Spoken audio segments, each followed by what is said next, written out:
चाहिए, बुलाइए, बात कीजिए, उनके समस्याओं को सुलझाइए।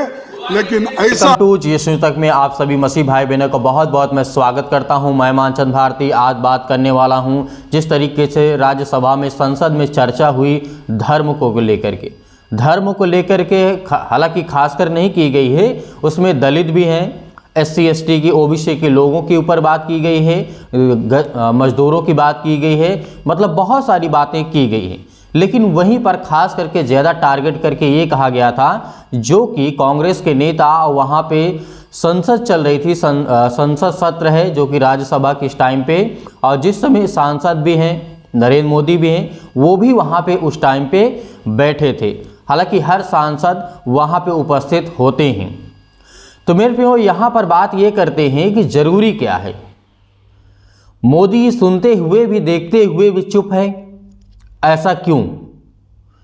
क्योंकि ईसाई समुदाय के लोग अल्पसंख्यक हैं इसलिए, या फिर जो बजरंग दल RSS और BJP के लोग हैं वो हिंदुत्व का नाम लेते हैं और हिंदुत्व के नाम पे वो अपनी राजनीति करते हैं, फिर ये सब तो होगा। तो पहले आप इस वीडियो क्लिप को देखिए, उसके बाद मैं आपको समझाता हूं। तो ये जो संस्था है, यहाँ तक कि मदर तेरेसा की संस्था जिसका दुनिया भर में नाम है, उसका भी वहां पर भी हरासमेंट चल रहा है। उसी ढंग से कर्नाटक में जो एंटी कन्वर्शन बिल ला के वहां पर भी क्रिश्चियनों को तंग किया जा रहा है। तो भैया आप किस चीज को तंग करना चाहते हैं? खैर सभी लोगों को भेजना चाहते हैं, माइनॉरिटीज को भेजना चाहते हैं, क्रिश्चियन को भी भेजना चाहते हैं, दलितों को तंग और तबाह कर रहे हैं, महिलाओं का शोषण कर रहे हैं सब, और ऊपर से बोलते अच्छे दिन लाएंगे, सबका साथ, सबका विकास, और क्या सबका प्रयास, क्या हाँ, सबका विश्वास और सबका प्रयास। लेकिन यहाँ तो सबकी बर्बादी हो रही है, सबकी बर्बादी हो रही है। चर्च टूटे जा रहे हैं और चर्च के बारे में सभी मौन धारण किए, कोई भी बोले नहीं। क्यों? क्योंकि वो डिसिप्लिन समाज है और वो अच्छा काम करते हैं, शिक्षण देते हैं, हेल्थ केयर की काम करते हैं। तो वो लोगों को, और बहुत से लाभार्थी यहाँ हैं, बहुत से लोग अपने बच्चों को मिशनरी स्कूल में पढ़ाते हैं, अंग्रेजी स्कूल में पहला वोट लगा देते हैं, और ऐसे लोग उसी संस्था में जाके चर्च को तोड़ना, चर्च को ये करना, ये आपका, और वो भी यीशु ख्रिस्त के जन्मदिन पर वो 25 दिसंबर, 26 दिसंबर, 31 दिसंबर को ऐसी चीजें इस देश में हुई। ये तो मैं खंडन करता हूं। जो क्रिश्चियन समाज पे आज एक उनको दबाया जा रहा है, उनके आवाज को दबाया जा रहा है, उनके धर्म को दबाया जा रहा है, और गलत इल्जामात लगाकर आज उनको जो कह रहे हैं, इसका मैं खंडन करता हूं। और प्राइम मिनिस्टर साहब, आप खुद इसके बारे में सोचना चाहिए, बुलाइए, बात कीजिए, उनके समस्याओं को सुलझाइए।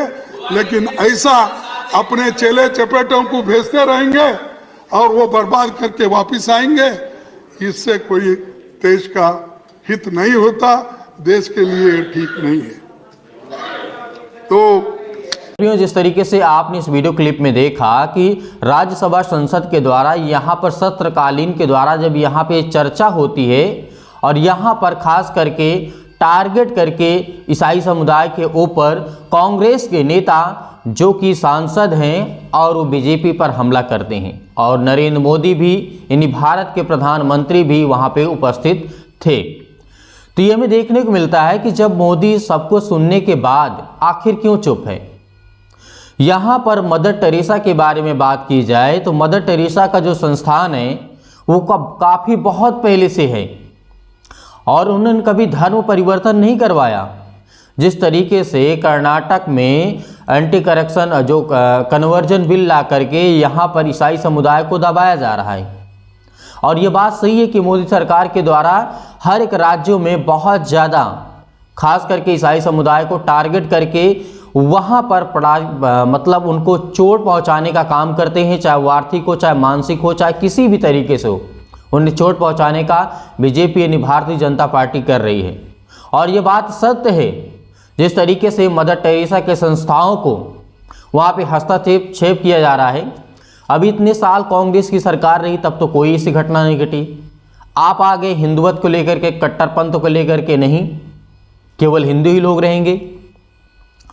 जिस मदर टेरेसा के बारे में आज पूरा भारत और पूरी दुनिया में नाम जाना जाता है और पूरी दुनिया के लोगों के लिए उन्होंने काम किया, जो लंगड़े होते थे, लूले होते थे, बहरे होते थे, अंधे होते थे, जो बीमार होते थे, उनको मदर टेरेसा उनका इलाज करवाती थी, उनको खिलाती थी, पिलाती थी, उनको अपनी संस्था में रखती थी और बड़े बड़े लोग वहाँ पे डोनेशन करते थे, दान करते थे, ताकि वो संस्थाएं चलती रहें और लोगों की मदद होती रहे। तो क्या कोई गलत काम था? लेकिन मोदी सरकार को लगता है ये गलत काम है। तो आपकी नज़र में अच्छा क्या है? आपने मंदिर बनवा दिया, आप कहेंगे हमने मंदिर बनवा दिया, तो हम कहाँ आपको रोक रहे हैं? मंदिर आप बनवाइए, 1 नहीं, 10 नहीं, 50, 100 बनवाइए। लेकिन कुछ भारत देश की जनता के, गरीब जनता के बारे में सोचेंगे आप? आपने जिस तरीके से बजट इस सत्र में पेश किया है, उसे तो देख करके ये लगता है कि आपने 2 टुकड़ों में भारत देश को बांट दिया है, एक अमीरों वाला हो, एक गरीब वाला। गरीब वाला करे तो क्या करे, अमीर वाला तो सब कुछ कर सकता है। और उनको ही छूट दे दी आपने, जो कि 15 से 18% आपने उनको छूटें दे दी अमीर लोगों को। और हम जैसे लोगों को, गरीब लोगों को आपने क्या किया? आप यदि 5 लाख कमाते हैं तो आप 30% टैक्स देंगे। हम खाना खाते हैं, तेल लेते हैं, साबुन लेते हैं, मतलब हर एक चीज़, वस्त्र जो यूज करते हैं, कोई भी चीज़ हो, यहाँ तक कि हम 1 रुपए की टॉफ़ी भी खरीदते हैं तो उसमें भी आपको हम टैक्स देते हैं। लेकिन ज़बरदस्ती आप इतना टैक्स ऊपर लादे दे रहे हैं, वो भी गरीब और मिडिल क्लास लोगों के ऊपर। और जो जिनका करोड़ों का, अरबों का है, मिलियंस का है, आप उनको छूट दे दिए। तो मेरे भाइयों, जिस तरीके से मोदी सरकार की दोहरी मानसिकता है, एक दिखाने के लिए है और एक करने के लिए है। और दिखाने के लिए उन लोगों के लिए है, दलित और SC, OBC, ST लोगों को और अल्पसंख्यक लोगों को दिखाने के लिए केवल है। ये एक पहली मानसिकता है। और दोहरी मानसिकता ये है कि अपने हिंदुत्व को बढ़ाना, अपने हिंदुत्व को ज़्यादा जोर देना। मंदिर बनाएंगे, अरे बनाइए, किसने रोका है आपको?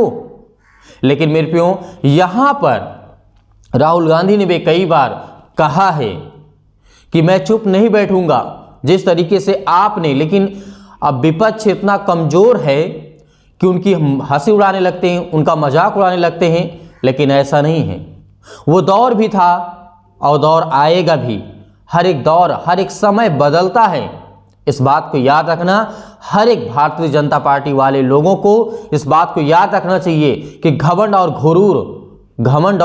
गुरूर इंसान के जीवन में सबसे बड़ा घातक होता है और इंसान के लिए सबसे खतरनाक, ये जहर से भी खतरनाक है मेरे प्यो, घमंड और गुरूर। क्योंकि आपके अंदर अहंकार है, आपके अंदर घमंड है। जिस दिन ये जनता चालेगी, उस दिन आप आसमान से फर्श में आकर के गिरेंगे, ज़मीन भी आपको नसीब नहीं होगी। इस बात को याद रखना। जिस तरीके आप अत्याचार कर रहे हैं शोषित और वंचित लोगों को, क्या किया आप लोग गरीब लोगों के लिए? मेरे प्रियो, जिस तरीके से संसद में इस आवाज़ को उठाया गया, मुझे तो खुशी है कि कोई तो बात करता है, मसीह समुदाय को लेकर के कोई तो बात करता है। जिन ईसाई समुदाय को लोगों के टारगेट करके कहते हैं ना, 80% नहीं 99% जितने इनके विधायक, मंत्री और MLA जो भी केंद्र में, राज्य में हैं, ये सब लोग पढ़े हुए हैं। यहाँ तक कि IAS PCS अधिकारी, जितने भी बड़े बड़े रैंक के, उच्च रैंक के अधिकारी हैं, उन्होंने सब पढ़ाई की है क्रिश्चियन विद्यालय से, इंग्लिश से उन्होंने पढ़ाई की। और आज क्या करते हैं?